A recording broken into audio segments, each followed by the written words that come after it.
Hello everyone. आज आम जाना रूस विप्लव संपर्क में 1917 मसीह घटी यह रूस विप्लव पृथ्वीर इतिहास रे एक गुरुत्वपूर्ण घटना। स्वेच्छाचारी जार शासन अंत घटी यह रूस विप्लव माध्यम रूस विप्लव माध्यम किभली भाव रूसिया रे राजतंत्र लोप पाइला ता पछरे थिबा विभिन्न कारण को वर्तमान आम आलोचना करिबा।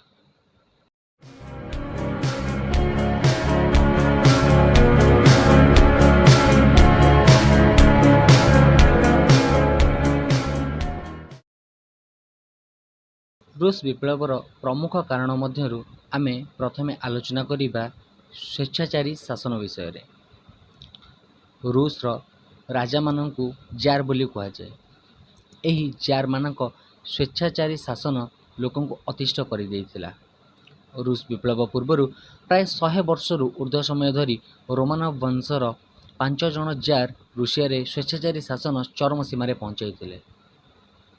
एही 5 जन जार हेउचंती प्रथम अलेक्जेंडर 1801 रु 1825, प्रथम निकोलास 1825 रु 1855, द्वितीय अलेक्जेंडर 1855 रु 1881 मसीहा, तांको परे 1881 मसीहा रु 1894 मसीहा पर्यंत तृतीय अलेक्जेंडर और 1894 मसीहा रु 1917 मसीहा पर्यंत द्वितीय निकोलास शासन करथिले।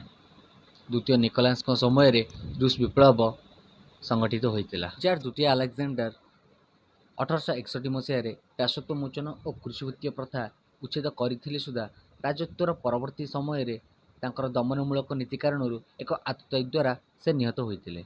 रूस विप्लवर अन्य एक कारण हेउची सामाजिक वैषम्य। तत्कालीन रूस रो समाज दुईटी श्रेणी रे विभक्त होइतिला। गोटे हेउची थिलावाला श्रेणी और अन्यटी हेउची नथिलावाला श्रेणी।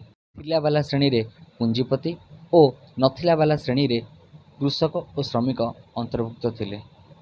जो श्रमिक बा कृषक मानकर कौनसी प्रकार जमी नथिला सेमानंकु प्रोलेतारिएट बा सर्वहरा कहा जाउथिला। एही पुंजीपति थिलावाला धनिक और संभ्रांत गोष्ठीर लोक माने जार को एकछत्रवाद और स्वेच्छाचारिता को समर्थन करुथिले। सेमाने शासनर समस्त पदपदवीर अधिकार करिथिले। देशर समस्त जमीर मालिक थिलावाला ही थिले।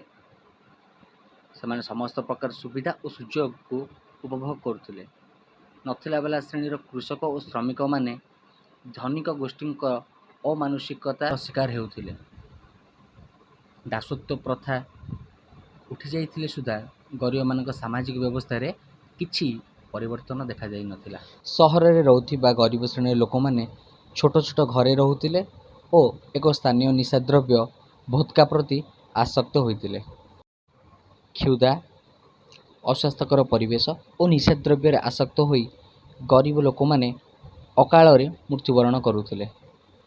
एही श्रेणीर लोक मानकर उन्नति पई जार कौनसी पदक्षेप नेउ नथिले, जहा फल रे रूसिया रे सामाजिक वैषम्य श्रेणी संघर्षर रूप नेइथिला।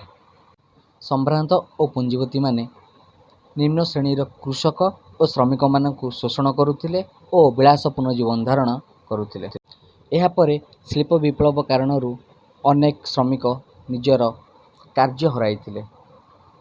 यंत्रपातिर उद्भावन द्वारा सेमाने कौनसी कार्य पाई नथिले, जहा फल रे कि स्वल्प मूल्य रे सेमाने कार्य करिया बाध्य होइथिले। जहा फल रे कि तांकर गुजराण मेंटाइबा बा परिवार पोषण करिबा बहुत कठिन हो जाइथिला। जहा फल कि सेमाने निज स्त्री और पिलांको मध्य श्रमिक भाव रे कार्य रे लगाइथिले। एही कारणरू पुंजीपति और श्रमिक मानकर संपर्क खराब रु अत्यधिक खराब हेबाक लागिला। जहा फल रे कि श्रमिक माने सेमानकर संघ गठन करिया पई बाध्य होले। यह व्यतीत पाश्चात्य यूरोपीय साहित्य रूस भाषा रे अनुवादित हेबा द्वारा रूसवासी उपरे यार गभीर प्रभाव पड़ता। Karl Marx, Dostoevsky, Leo Tolstoy आदि लेखकों द्वारा रचित पुस्तक गुड़िक रूसवासी मनरे गभीर प्रभाव पकाइथिला। रूसवासी उपरे अधिक प्रभाव पकाइथिला कार्ल मार्क्स रचना गुड़िक। रूस रे सबुठु अधिक अवहेलित श्रमिक कृषक माने जार स्वेच्छाचारिता शासन ଓ ଶୋଷକମାନଙ୍କ ବିରୁଦ୍ଧରେ ମିଳିତ ଆକାରରେ ସଂଘ ଗଠନ କରିଥିଲେ। 1895 ମସିହାରେ ଶ୍ରମିକମାନେ ସାମାଜିକ ଗଣତାନ୍ତ୍ରିକ ଦଳ ପ୍ରତିଷ୍ଠା କରିଥିଲେ। ସେହିପରି ଭାବେ 1901 ମସିହାରେ ଅବହେଳିତ କୃଷକମାନେ ସାମାଜିକ ବିପ୍ଳବୀ ଦଳ ଗଠନ କରିଥିଲେ। 1903 ମସିହାରେ ଶ୍ରମିକମାନଙ୍କ ଦ୍ୱାରା ଗଠିତ ସାମାଜିକ ଗଣତାନ୍ତ୍ରିକ ଦଳ ଭାଙ୍ଗି ଦୁଇ ଭାଗରେ ବିଭକ୍ତ ହେଲା। ମୂଳ ଦଳଟି ରହିଥିଲା ମେନ୍ସେଭିକ୍ ଦଳ ନାମରେ ଓ ଅନ୍ୟ ଦଳଟି ହୋଇଥିଲା ବୋଲସେଭିକ୍ ଦଳ।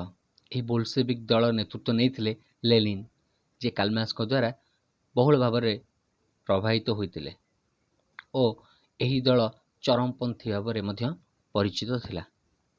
ରୁଷ ବିପ୍ଳବର ଅନ୍ୟ ଏକ କାରଣ ହେଉଛି ରୁଷର 1854 ମସିହାରେ କ୍ରିମିଆଠାରୁ ପରାଜୟ ଓ 1904 ମସିହାରେ ଜାପାନଠାରୁ ପରାଜୟ। ଏହି ପରାଜୟ ଲୋକମାନଙ୍କ ମଧ୍ୟରେ ଏକ ଅସନ୍ତୋଷ ଭାବ ଜାଗ୍ରତ କଲା ଓ ସମ୍ବିଧାନରେ ସଂସ୍କାର ଆଣିବା ପାଇଁ ସେମାନେ ଆନ୍ଦୋଳନ କରିଥିଲେ। ରୁଷ ବିପ୍ଳବର ଅନ୍ୟ ଏକ କାରଣ ମଧ୍ୟ ହେଉଛି ଜାରିନା ଓ ରାସପୁଟିନଙ୍କ ହସ୍ତକ୍ଷେପ। ଯେଭଳି ଭାବେ ରୁଷର ରାଜାଙ୍କୁ ଜାର୍ ବୋଲି କୁହାଯାଏ, ସେହିଭଳି ରୁଷରେ ରାଣୀଙ୍କି ଜାରିନା ବୋଲି କୁହାଯାଏ। ତତ୍କାଳୀନ ରାଜା ଦ୍ୱିତୀୟ ନିକୋଲାସଙ୍କ ପତ୍ନୀ ଜାରିନା ଆଲେକ୍ସାଣ୍ଡ୍ରା ଜଣେ ସ୍ୱେଚ୍ଛାଚାରୀ ଓ ଅହଙ୍କାରୀ ରାଣୀ ଥିଲେ। ସେ ଜଣେ ସନ୍ନ୍ୟାସୀ ରାସପୁଟିନଙ୍କ ଅନ୍ଧବିଶ୍ୱାସର ବଶୀଭୂତ ହୋଇ ରାଜକାର୍ଯ୍ୟରେ ହସ୍ତକ୍ଷେପ କରିଥିଲେ। ସେ ଭଣ୍ଡ ସନ୍ନ୍ୟାସୀଙ୍କ ନାମ ହେଉଛି ଗ୍ରିଗୋରୀ ଏଫିମୋଭିଚ୍, ଯିଏକି ରାସପୁଟିନ ନାମରେ ପରିଚିତ ଥିଲେ। ରାସପୁଟିନ ରାଜନୀତିରେ ସମ୍ପୂର୍ଣ୍ଣ ଅଜ୍ଞ ଥାଇ ରାଜକାର୍ଯ୍ୟ ହାତକୁ ନେବା ଦ୍ୱାରା ଦେଶରେ ଦୁର୍ନୀତି ଓ ବ୍ୟଭିଚାର ବଢ଼ିବାକୁ ଲାଗିଲା, ଯାହା ଜନ ଅସନ୍ତୋଷର କାରଣ। ଏହିସବୁ ବିଭିନ୍ନ କାରଣରୁ ରୁଷବାସୀଙ୍କ ମନରେ ଅସନ୍ତୋଷ ବିପ୍ଳବର ରୂପ ନେଇଥିଲା, ଯାହା ରୁଷ ବିପ୍ଳବ ପାଇଁ ଦାୟୀ ଥିଲା। ଏହି ରୁଷ ବିପ୍ଳବ ଦୁଇଟି ପର୍ଯ୍ୟାୟରେ ହୋଇଥିଲା, ପ୍ରଥମ ପର୍ଯ୍ୟାୟ ଓ ଦ୍ୱିତୀୟ ପର୍ଯ୍ୟାୟ। ପ୍ରଥମ ପର୍ଯ୍ୟାୟକୁ ଫେବୃଆରୀ ବିପ୍ଳବ ଓ ଦ୍ୱିତୀୟ ପର୍ଯ୍ୟାୟକୁ ଅକ୍ଟୋବର ବିପ୍ଳବ ମଧ୍ୟ କୁହାଯାଏ। ଏହି ଫେବୃଆରୀ ବିପ୍ଳବକୁ ରାଜନୈତିକ ବିପ୍ଳବ ମଧ୍ୟ କୁହାଯାଇପାରେ, କାରଣ ଏହାଦ୍ୱାରା ରାଜତନ୍ତ୍ର ଲୋପ ପାଇଥିଲା। 1917 ମସିହା ମାର୍ଚ୍ଚ 12 ତାରିଖରେ ରୁଷରେ ଫେବୃଆରୀ ବିପ୍ଳବ ହୋଇଥିଲା। ତତ୍କାଳୀନ ରୁଷ କ୍ୟାଲେଣ୍ଡର ଅନୁସାରେ ଫେବୃଆରୀ 27 ହୋଇଥିବାରୁ ଏହାକୁ ଫେବୃଆରୀ ବିପ୍ଳବ କୁହାଯାଏ। 1917 ମସିହା ମାର୍ଚ୍ଚ 15 ତାରିଖରେ ରାଜା ଦ୍ୱିତୀୟ ନିକୋଲାସ ରାଜଗାଦି ତ୍ୟାଗ କରିଥିଲେ। ଏହିପରି ଭାବେ ରୁଷିଆରେ ରୋମାନବ ରାଜବଂଶର ଅନ୍ତ ଘଟିଲା। ଏହା ଥିଲା ରୁଷରେ 1917 ମସିହାର ଫେବୃଆରୀ ବିପ୍ଳବ।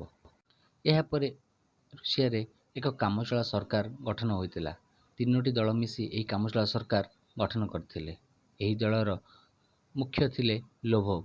ଏହି କାମଚଳା ସରକାର ଉଦାରଶୀଳ ନୀତି ଅବଲମ୍ବନ କରିଥିଲେ ସୁଦ୍ଧା ଲୋକଙ୍କର ମନପସନ୍ଦ ହୋଇପାରିନଥିଲା, ଯାହାଫଳରେ କେରେନ୍ସ୍କି ସରକାର ଦାୟିତ୍ୱ ବହନ କରିଥିଲେ। ମେନ୍ସେଭିକ୍ ଦଳର କେରେନ୍ସ୍କି ଥିଲେ ମୁଖ୍ୟ।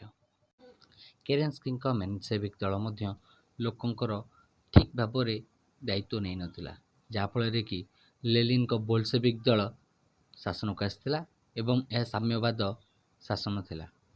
ଏହିପରି ଭାବେ ରୁଷ ବିପ୍ଳବର ପରିସମାପ୍ତି ଘଟିଥିଲା। ଭିଡ଼ିଓଟି ଭଲ ଲାଗିଥିଲେ ଲାଇକ୍ କରିବେ ଏବଂ କମେଣ୍ଟ କରି ଜଣାଇବେ କେମିତି ଲାଗିଲା।